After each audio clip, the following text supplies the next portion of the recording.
In this video, we're going to be breaking down these really cool marching band props that were shared by a customer of ours. And these are made out of 3/4 inch electrical conduit and the connectors that we manufacture for EMT conduit. And this is really cool to see. We always love seeing marching band props and things that are sent in by our customers.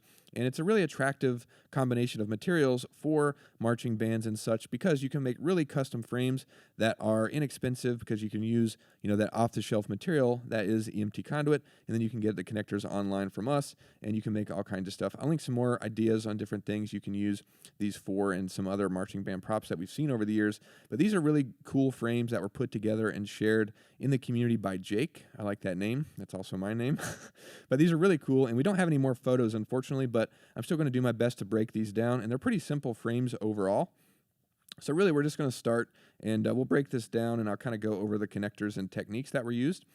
And pretty simply, we can see here that there is a rectangle on the bottom, and I believe this was done using 90-degree connectors. And the reason to use 90s here, that I believe, is because the 90-degree connectors allow you to join 3 pieces of conduit. So we've got the piece that's running from the front to the back on each side, and those terminate in the connector there. So there's no middle connection.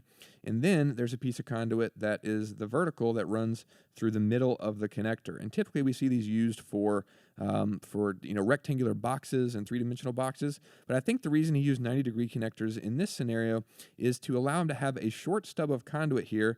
And we'll use this other one right next to it as an example. So you can see this short stub of conduit with these casters down here that allow the frame to roll around and move. So the reason he used the 90s, I'm pretty sure, is because of that. Because you got the piece of conduit that runs from one side to the other, the one that runs from front to back, and then this middle piece that is holding the casters in it. And we sell casters on the website that you have, or that have a plastic insert, and then you can hammer them in, and they stay inside the conduit, and you can use them for rolling around. There's also options. We don't have any on the website, but there are options for adding axles if you want to do pneumatic wheels. I know it can be tough to roll these carts around onto different fields for different competitions and halftime shows and things.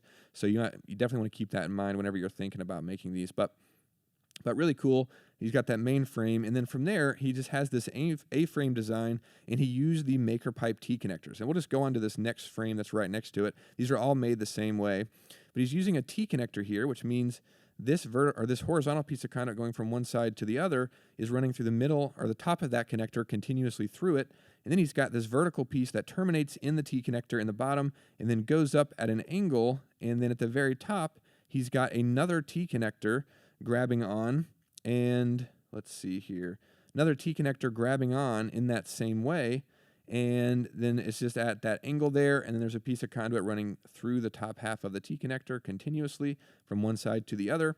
And then he's just got another T-connector, and we'll go back to this other frame so we're not marking up too much we can't see anything. Got another T-connector grabbing onto that horizontal piece, and that is going all the way down to the back of the frame, to the back of the rectangle, to where there is another T-connector directly adjacent to the 90, and that is just creating that A-frame design. And I'm pretty sure the last thing he did was just use 2 more T-connectors to basically send a pipe from one side to the other directly below here, and that allows them to add these really cool maps that they're using, and those are attached to the frame. I imagine those have grommets.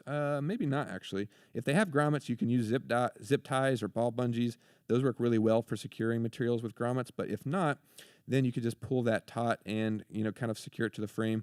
We've seen people, add grommets or holes and then use, different types of cord on the back to pull them tight.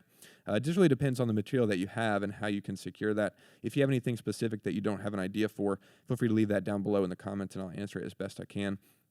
But that is really cool, and pretty much as far as I know, like I said, we can't see more photos, but looks like a really good design, and these are customizable depending on the banners that you're trying to put up and roll around, and just a really great frame that Jake sent in, and all 4 of these are awesome, so really cool. Appreciate him sending those in. And like I said, if you have any questions, you can leave those down below in the comments, and I'll answer them as best I can. If you like this video, leave a like and consider subscribing. Thanks so much for watching, and I'll see you in the next one.